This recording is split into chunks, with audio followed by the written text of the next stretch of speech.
Mariam Seif Hemed naapa kwamba nitakuwa mwaminifu kwa Zanzibar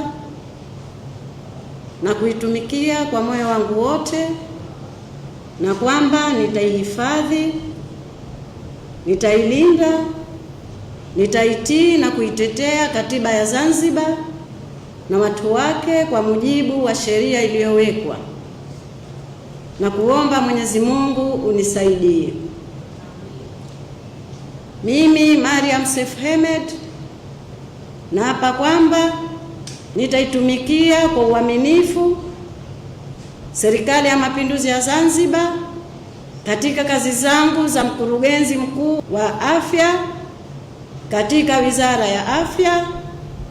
na kwa vyovyote sitotoa siri za Serikali ya Mapinduzi ya Zanzibar, na kuomba Mwenyezi Mungu unisaidie.